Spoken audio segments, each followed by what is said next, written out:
हजारों साल तक यह समझा जाता रहा कि नारी पुरुष के बराबर नहीं है, वह उससे नीची है।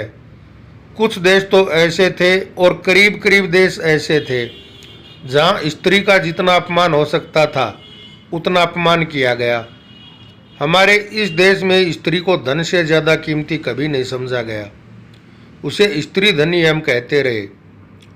चीन में तो ये हालत थी आज से 100-150 वर्ष पहले तक कि अगर कोई पति अपनी पत्नी की हत्या कर दे तो उसमें अदालत में मुकदमा भी नहीं चल सकता था।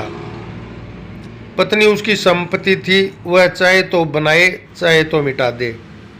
चीन में 100-150 वर्ष पहले तक स्त्री में आत्मा भी नहीं स्वीकृत की जाती थी कि उसमें आत्मा भी है, वह भी फर्नीचर की तरह घर के और सामान की तरह एक सामान है।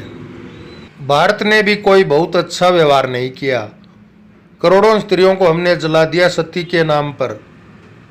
पुरुष के मन में इतनी तीव्र पोजेशन की भावना है, इतनी मालकियत की भावना है कि वह अपने जीते जी तो यह कल्पना ही नहीं कर सकता कि उसकी स्त्री किसी की तरफ प्रेम से देख ले, लेकिन अपने मर जाने के बाद भी वह किसी के प्रति प्रेमपूर्ण न हो जाए। उसने व्यवस्था कर ली कि वह उसके मरने के साथ ही चिता पर जल जाए। बहाने उसने ये बनाए कि स्त्री के मन में इतना प्रेम है पुरुष के प्रति कि वह उसके साथ मरना चाहती है। लेकिन बड़ा आश्चर्य है कि न तो इन शास्त्र लिखने वालों ने न इनको मानने वालों ने हजारों साल में एक भी पुरुष को इतना प्रेम मालूम नहीं पड़ा कि वह अपनी पत्नी के साथ जल जाता।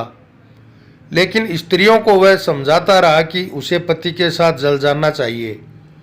हजारों स्त्रियों को चिताओं पर जबरदस्ती चढ़ा दिया गया। शायद तुम्हें पता भी न हो, क्योंकि वह बात ही अब धीरे धीरे भूल गई कि स्त्रियों को चिता पर चढ़ाने के लिए पुरुष ने क्या क्या व्यवस्था की थी। और चूंकि शास्त्र लिखने वाले सभी पुरुष थे, स्वभावतः उन्होंने ये नहीं लिखा कि पुरुष को अपनी पत्नी के साथ मर जाना चाहिए। उन्होंने यही लिखा कि पत्नी को अपने पति के साथ मर जाना चाहिए।